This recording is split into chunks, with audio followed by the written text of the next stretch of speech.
Ini adalah kehidupan asli orang miskin di Amerika, di sebuah tempat parkir San Diego. Maria, seorang pembersih yang berumur 54 tahun, keluar dari mobil dan memulai harinya. Mobil adalah rumahnya. Kegiatan pertama setelah dia bangun adalah menyimpan kasurnya. Mobilnya penuh dengan barang. Ini semua adalah keperluan rumahnya, dan dia sudah menjalaninya selama setahun.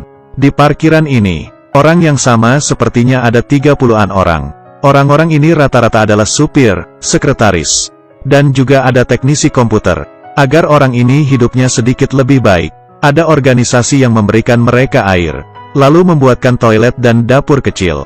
Sebelum berangkat kerja, Maria menyiapkan sarapan. Eric yang berumur 53 tahun, adalah seorang teknisi komputer yang berhasil. Tiap bulan gajinya mencapai 120 juta. Tapi dia sekarang sama seperti Maria, tinggal di parkiran. Tiap malam, dia akan ke restoran untuk mendapatkan pizza gratis, yang seharusnya digunakan untuk pajangan. Kemudian bos dan Eric mencapai kesepakatan bersama, membagikan pizza ini kepada orang-orang di parkiran. Meski pizza sisa, tapi bagi mereka ini makanan yang sulit didapatkan. Contohnya supir wanita yang berumur 55 tahun ini. Dia mengemudi sepanjang hari, dan tidak makan, hingga sampai malam baru makan. Tiap jam 9.30 malam, parkiran ditutup. Di sini tidak ada satpam, jadi mereka selalu waspada. Terutama wanita seperti Maria. Dia bekerja tiap hari, dan tiap hari bekerja selama 9 jam. Pulang pun sudah capek, tidak ingin melakukan apa-apa. Tapi sebelum tidur, dia harus mempersiapkan dengan baik. Menutup pintu, lalu menggunakan baju untuk menutup jendelanya. Kemudian menyalakan alarm mobil.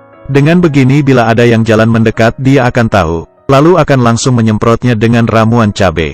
Untungnya selama ini belum ada yang masuk. Eric karena terlalu banyak barang, tiap malam dia hanya bisa tidur di bagian depan. Hidup yang seperti ini, sudah dijalani selama 2 tahun. Meski begitu, hidup mereka yang seperti ini sudah termasuk lumayan.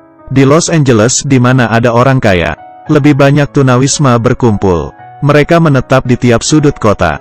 Kamu pasti sulit membayangkannya, di kota seperti itu, menjadi tempat ribuan pengemis dan pemulung. Selama beberapa tahun terakhir, Los Angeles semakin kaya. Tapi jumlah tunawisma juga semakin bertambah yang dari 330.000 menjadi 590.000. Mereka tidak memiliki rumah dan mobil. Wanita ini bernama Kami. Dia sudah menetap di bawah jembatan selama 5 tahun. Di malam hari saat tidur luarnya tidak ada lampu. Dalam keadaan gelap seperti itu sangat mudah untuk dirampok. Kain ia gunakan jadi pintu, tapi pernah dibolongi saat dirampok. Lalu ada sepasang suami istri yang menetap di dalam gerobak selama 4 tahun. Mereka sudah termasuk lebih baik. Lebih banyak orang adalah berkemah di tepi jalan. Al adalah seorang yang baik hati. Dia membeli rumah kecil di situs web, dan memberikannya kepada pemulung seperti ini. Meski rumah kayu tapi setidaknya lebih nyaman untuk istirahat. Namun di Los Angeles ini adalah pelanggaran, karena akan mempengaruhi pemandangan kota. Wali kota Los Angeles melarang untuk meletakkannya di tepi jalan. Bila ada pengawas yang menemukan rumah tersebut, akan langsung merobohkannya. Al ingin menggunakan kesempatan sebelum polisi datang, dan dengan cepat memasangkan rumah.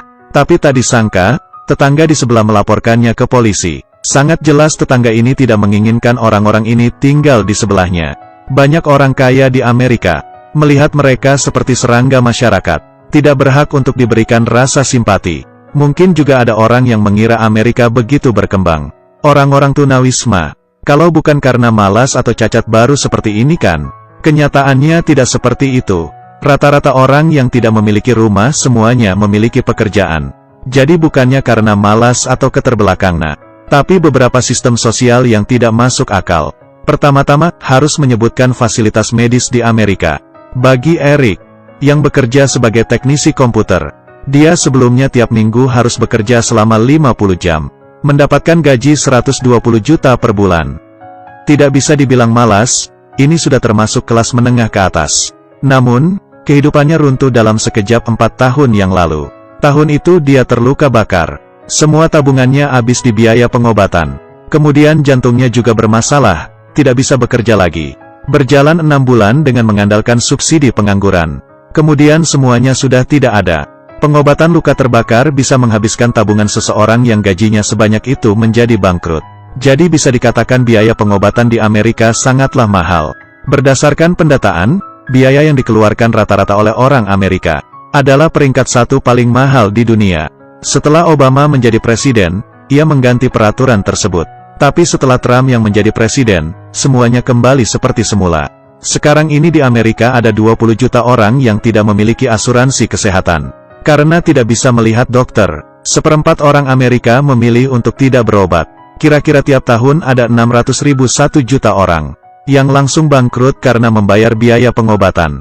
Dan juga orang miskin yang tidak memiliki uang untuk ke dokter, hanya bisa mengandalkan pengecekan gratis yang dilakukan secara amal. Di tempat terpencil Amerika, Appalachia, tiap tahun di suatu pekan, akan banyak orang yang berkumpul. Mereka kesini bukan karena festival musik, tapi untuk melihat dokter gratis.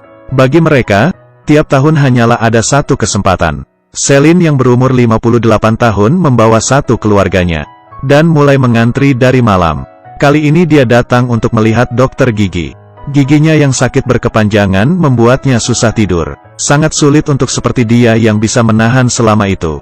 Di saat dokter memperbaiki giginya, dia pun menangis. Harus tahu, dia ini karena tidak ada uang lalu memperbaiki gigi. Barulah muncul begitu banyak masalah kesehatan. Selain biaya dokter yang mahal, yang membuat orang Amerika semakin miskin adalah biaya sewa bangunan dan barang yang mahal. Maria sebelumnya punya keluarga. Dia bercerai dengan suaminya, dan menjadi tunawisma. Dia tiap hari melakukan pekerjaan yang melelahkan. Tiap hari harus bekerja. Seperti itu per bulan hanya mendapatkan 25 juta. Meski mendapatkan sebanyak itu tetap saja tidak sebanding dengan harga barang yang mahal. Ini tidak cukup untuk membayar uang sewa. Tunggakan uang sewa di Amerika adalah masalah besar. Di Virginia, adalah tempat yang pengusirannya paling tinggi. Kota kecil Richmond, tiap tahun lebih dari 3.000 penghuni yang diusir. Hukum di kota tersebut sangatlah ketat. Hanya tunggak uang sewa selama 5 hari. Pemilik rumah akan langsung melaporkan ke polisi dan mengusir penghuninya. Di sini tiap hari sering sekali ada laporan polisi. Pengusiran dengan menggunakan pistol.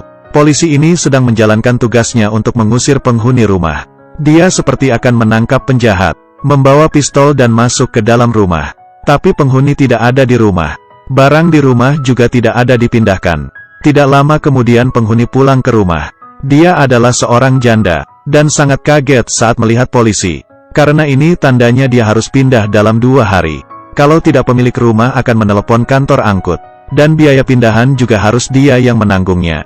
Dengan begitu, dia pun menjadi seorang tunawisma.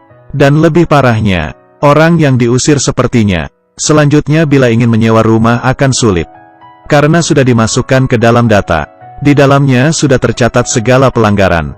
Pemilik rumah bisa saja bertanya, mereka yang dulunya utang 5 juta. Banyak majikan rumah yang akan langsung menolaknya. Ini berarti mereka harus dipindahkan. Kalau tidak mereka harus lebih menghabiskan banyak uang untuk mencari pemilik rumah yang ilegal. Bagi orang biasa di Amerika, menjadi miskin sudah seperti memasuki kematian. Kalau tidak bangkrut karena biaya pengobatan, bisa saja bangkrut karena kehilangan pekerjaan akibat sakit. Dan bangkrut menyebabkan utang, yang mengakibatkan semakin banyak utang karena bunganya. Semakin banyak utang, bunganya semakin besar, dan semakin miskin. Di pandangan kita, hidup miskin di kota seperti ini. 120 juta per bulan kelihatannya sangat banyak, tapi dengan biaya tinggal dan pengobatan yang tinggi, lalu pendidikan anak nantinya, semuanya sudah habis total, belum lagi kalau terluka atau sakit, yang mengakibatkan kehilangan pekerjaan. Kebanyakan keluarga tidak sanggup membiayai hidup mereka. Karena sekali sakit, cacat atau kehilangan pekerjaan, akan membawa serangkaian reaksi berantai. Tidak ada jaminan kesejahteraan dan sosial. Dalam sistem keuangan dan sistem sosial Amerika, orang miskin hanya bisa semakin miskin. Jadi di Amerika, orang biasa, banyak waktu hanya selangkah lagi. Kelas menengah ya tetap begitu saja. Tidak perlu katakan orang miskin. Di Amerika tahap inilah yang paling parah. Mereka rata-rata tidak ada kesempatan untuk membalikkan kehidupannya. Bila orang miskin mulai tidak bisa mengubah hidupnya, apakah masyarakat dan negara ini baik? Poin paling ironis dalam film dokumenter ini adalah, Appalachia, daerah termiskin di Amerika, dan yang paling banyak memilih Trump. Aku sangat mendukung Trump. Karena apa saja yang dia katakan pasti akan dia lakukan. Dan dia sangat bersedia untuk membantu negara lain.